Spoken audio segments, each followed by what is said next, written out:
Ici, la France. Un gilet jaune parle aux gilets jaunes. Ici, la France. Un gilet jaune parle aux gilets jaunes. TVA. 3 lettres que les politiques s'acharnent à dire que ce n'est pas un impôt, mais une taxe. Or, une taxe étant un impôt indirect, il en résulte automatiquement que la taxe est un impôt. Je sais, je suis con, mais j'aime ça. Ne produisant rien d'autre que du chômage, l'État ne vit que sur les impôts.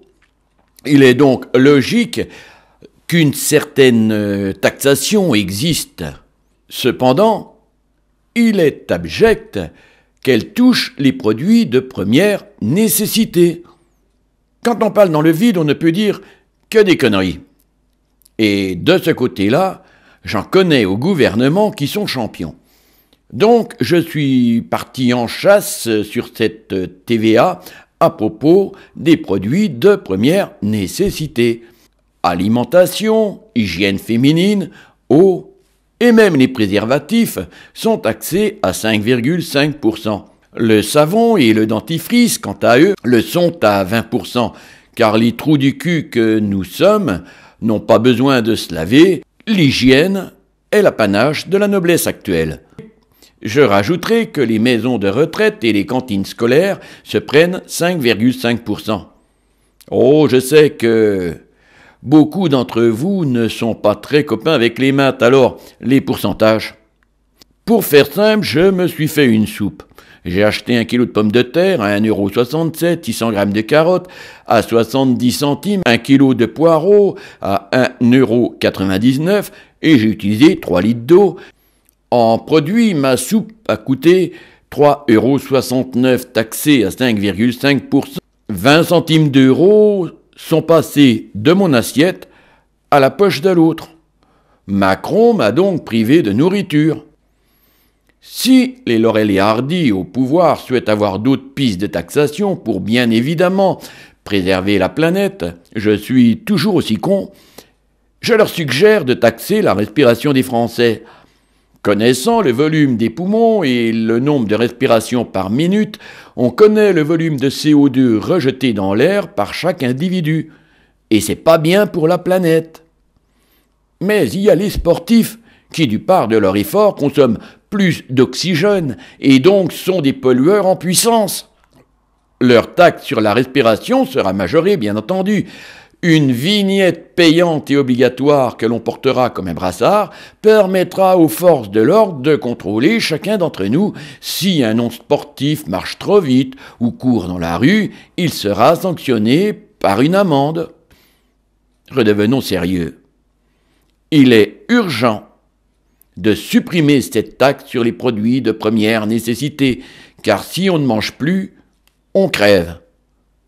Tiens, ça me rappelle, il va falloir que je regarde la taxation des obsèques. Vous savez que les médicaments sont taxés à 2,1%, et comme il y en a de moins en moins, les malades sortent 10% pour les caisses de Starkey et Hutch. Comme vous pouvez le voir, je porte des lunettes. Sa Majesté Macron Ier considère cela comme un luxe, car sur un total de 400 €, son éminence m'a taxé de 20,85 €. Puisque je parle d'éminence, le calbut du pharaon Aké-Macron présente une trace de pneu, évidemment de couleur jaune. Certes, c'est la Sécu et la mutuelle qui ont payé, mais c'est nos pommes qui cotisons pour les mutuelles.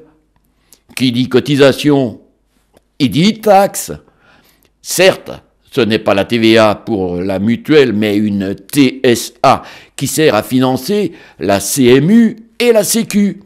Sachant que les mutuelles sont devenues obligatoires, chaque salarié cotise 2 fois pour la Sécu, avec une imposition allant de 13,27% à 20,27%. Et les malentendants? La technologie leur permet d'entendre. Mais à quel prix? La valeur moyenne pour équiper les 2 oreilles tourne autour de 3 000 €. Les organismes de santé ne prenant pas en charge la totalité, une grande partie et de la poche des malentendants. 156 € tombent évidemment dans la tirelire de Charlie et Lulu. Mais j'ai beaucoup d'espérance. Un ministre de la trempe de Rugy va trouver des appareils auditifs d'occasion sur une centrale, ou encore mieux, il va fournir aux malentendants la haute technologie d'avant le XXe siècle.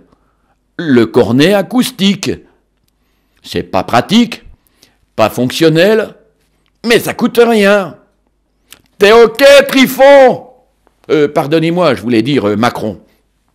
Remarquez qu'à force de dire qu'il entendait le peuple et de s'en branler, ils sont devenus sourds. Il faudrait dire à Tic et Tac d'aller consulter un ORL. Et je pourrais continuer avec les handicapés moteurs, pour qui béquilles et chaises roulantes permettent des réceptions somptueuses à l'Élysée. Je pense que cette démonstration propulse cette taxe sur les produits de première nécessité dans l'abject. Pim et Poum doivent la supprimer urgemment, et pas la Saint-Glinglin. Monsieur le méprisant de la République, j'espère que pour des raisons environnementales, vous ne mangiez jamais de flageolets, parce qu'à chaque fois, votre cour et vos dévoués sont victimes de flatulences, et le méthane, c'est pas bon pour la couche d'ozone. Tiens, après les voitures, taxons les caisses. La mode étant aux citations, Frédéric Dard, l'auteur du célèbre Commissaire San Antonio, a écrit « Rien n'est plus voluptueux pour un pas con d'être pris pour un con par un con. » Gilets jaunes, tous unis.